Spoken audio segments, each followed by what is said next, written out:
Hello everyone, আমি সুধা সরকার। আমার চ্যানেলে তোমাদের সবাইকে অনেক অনেক ওয়েলকাম। আমার চ্যানেলে হেলথ রিলেটেড অনেক ভিডিও আসে, তাই ভিডিওটা স্কিপ করবে না।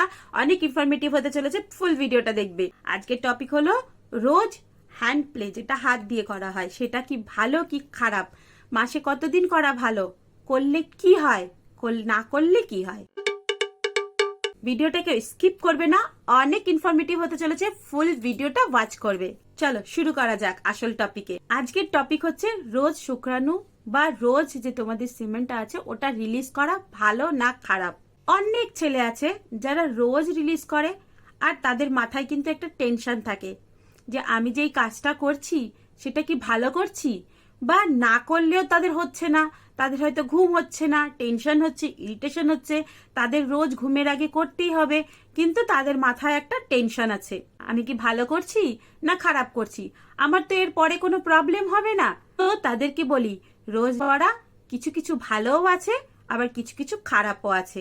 দেখো, এক্স্যাক্টলি কারোর কাছে এটার পরিমাপ নেই, বা কোনো রিসার্চ সেন্টারও এটা মাপতে পারিনি যে এক্স্যাক্ট কতটা পরিমাণ রিলিজ হলে হেলথের পক্ষে ভালো। কেন বলো তো? সব মানুষের শরীর আলাদা, তাদের হেলথ আলাদা, তাদের যে স্ট্যামিনা আছে সেটাও আলাদা। তো যেরকম মানুষের যেরকম থাকে, সেরকম মানুষের সেরকম ভাবে রিলিজ হয়। মানুষের শরীর অনুযায়ী মানুষের রিলিজ হয়। তো চলো বলি, রোজ কি ভালো? হ্যাঁ, রোজ রিলিজ করা ভালো। কেন বলো তো? রোজ রিলিজ করলে নতুন নতুন বাড়ে। যদি রোজ রিলিজ না করো তাহলে নতুন রেডি হবে না। রোজ শুক্রাণু রিলিজ করলে নতুন নতুন শুক্রাণু কোয়ান্টিটি বাড়ে বা কোয়ালিটি বাড়ে। দেখো, একটা ট্যাঙ্কি আছে, তার মধ্যে রোজ জল ঢালছো, রোজ জল ঢালছো, এখন কি হবে? ট্যাঙ্কিটা ফুল হয়ে যাবে। তাহলে যদি ফুল হয়ে যায় তখন আপনি আর জলটা পড়তে থাকবে। সেই জন্য ট্যাঙ্কিটাকে ফুল না করে রোজ রিলিজ করা ভালো। সেরকম ছেলেদেরও যেই তৈরি হচ্ছে সেটাকে ওভারফ্লো যাতে না হয়, সেজন্য কিন্তু ওটা রিলিজ হয়ে যায়, আপনি আপ রিলিজ হয়ে যায় প্যানাইল এরিয়া দিয়ে, যদি নিজেরা রিলিজ না করো। আর যদি তোমরা রোজ রিলিজ করো তাহলে কিন্তু কোয়ালিটি অনেক ইনক্রিজ হয়। সেকেন্ড, রোজ রিলিজ করলে তোমাদের পোস্টেড গ্ল্যান্ডের যে ক্যান্সার হওয়ার সম্ভাবনা কম থাকে, যারা কিনা অনেক দিন পর করে, বা এক বছরে একবার করে, বা মাসে একবার করে, তাদের তুলনায়। তো রোজ রিলিজ করলে পোস্টেড গ্ল্যান্ডের ক্যান্সার হওয়ার সম্ভাবনা থাকে না। ঘুম খুব ভালো হয়। দেখো, অনেকেই আছে রোজ হ্যান্ড প্লে করে ঘুমায়, অনেকে কিন্তু হ্যান্ড প্লে না করলে তাদের ঘুমই আসে না। কারণটা কি আছে? তারা যে রিলিজ করছে সেই সঙ্গে তাদের অক্সিটোসিন নামক একটা হরমোন থাকে, যেটা রিলিজ হয়, আর তার সাথে সাথে প্রোল্যাক্টিন হরমোন আছে, সেটাও রিলিজ হয়। তাহলে তাদের ঘুম কিন্তু খুব ভালো হয়, স্ট্রেস কম হয়। যখনই ভালো ঘুম হবে তখন স্ট্রেস তো এমনিই কম হয়ে যাবে, আর হ্যাপি হ্যাপি ফিল করবে। ঘুম যদি ভালো হয়, সব মানুষেরাই হ্যাপি ফিল করে। এটা তো বললাম যখন ডেইলি বেসিস রিলিজ করা হয় কি কি ভালো হয়। এখন বলি ডেইলি বেসিস রিলিজ করলে কি কি খারাপ হয়। দেখো, খারাপটা বলার আগে তোমাদেরকে একটা কথা বলে রাখি। যদি তোমাদের হেলথ খুব ভালো থাকে, তোমাদের যদি স্পার্ম কাউন্ট খুব ভালো থাকে, ফার্টিলিটি ডিজিজের কোনো প্রবলেম না থাকে, তাহলে রোজ রিলিজ করলে তেমন কোনো লোকসান হয় না।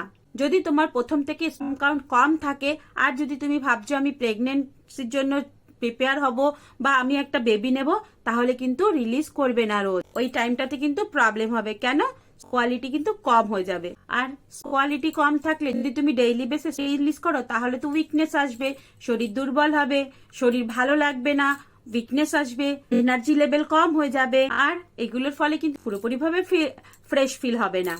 দেখো, অনেকেই আছে যারা সবার কাছে শুনেছে যে হ্যান্ড প্লে করলে খারাপ, বা হ্যান্ড প্লে করলে তাদের পরবর্তীকালে প্রবলেম হবে, বা তাদের অনেক ক্ষতি হচ্ছে শরীরের। তো তাদের কি হয়, মাইন্ডে সবসময় স্ট্রেস থাকে, করার পরেও কিন্তু তারা সন্তুষ্টি পায় না। তাদের যে হ্যাপি হরমোনটা থাকে, তাদের যে অক্সিটোসিন হরমোনটা থাকে, সেটা কিন্তু পুরোপুরিভাবে রিলিজ হয় না। ফলে তারা কিন্তু ভালোভাবে স্যাটিসফাইডও হয় না, আর সবসময় কিন্তু মাথায় একটা টেনশন থাকে, আর ফ্রেশ ফিলও করতে পারে না, আর মনের মধ্যে কিন্তু সবসময় গিল্টি ফিল করে। দেখো, যদি তোমরা রোজ হ্যান্ড প্লে করে রিলিজ করো, আর যদি তোমাদের কোয়ালিটি ঠিক থাকে, তাহলে কিন্তু সেমন কোনো প্রবলেম হয় না। আর যদি তোমাদের কোয়ালিটি কম থাকে, তাহলে কিন্তু একটু প্রবলেম হয়। দেখো, যদি রোজ হ্যান্ড প্লে করে রিলিজ করো, এটা না কি তোমাদের লুজ রিলিজের সমস্যা হবে, যেটা হচ্ছে কি তোমাদের স্বপ্নদোষ বলো সেটার সমস্যা হবে, এটা কিন্তু না। হ্যাঁ, সমস্যা কখন হয়? যদি খুব জোরে জোরে করছে, ধরো ওটা একটা নরম জায়গা, ওটার মধ্যে কোনো বোনস নেই, শুধুমাত্র নার্ভ আছে, যদি খুব জোরে জোরে করছে, হাত খুব জোরে জোরে হেলাচ্ছে, বা তারা বুঝতে পারছে না, তাড়াহুড়া করে করছে, তাহলে কিন্তু ওখানে নার্ভ ড্যামেজ হতে পারে। না হলে কিন্তু কোনো প্রবলেম নেই। শুধুমাত্র ধ্যান রাখবে, তোমরা যদি প্রেগনেন্সির জন্য রেডি হচ্ছ তাহলে কিন্তু রোজ রিলিজ করবে না। এখন বলো, মাসে কতবার করা ভালো? অনেকে এই কোশ্চেনটা আমাকে করো, মাসে কতবার করা ভালো? মাসে 20 থেকে 21 বার করা ভালো। ওর থেকে বেশি এমন কিছু ক্ষতি করে না, তবে না করাই ভালো। চলো, অনেক কিছু ইনফরমেশন দিয়ে দিলাম। তো বন্ধুরা, তোমাদেরকে আজকের ইনফরমেশনটা কেমন লাগলো একটু জানিও, নিচে কমেন্ট বক্সে কমেন্ট করে দিও। চলো টাটা, বাই বাই, সবাই সুস্থ থাকো, ভালো থাকো, অনেক অনেক হ্যাপি থাকো।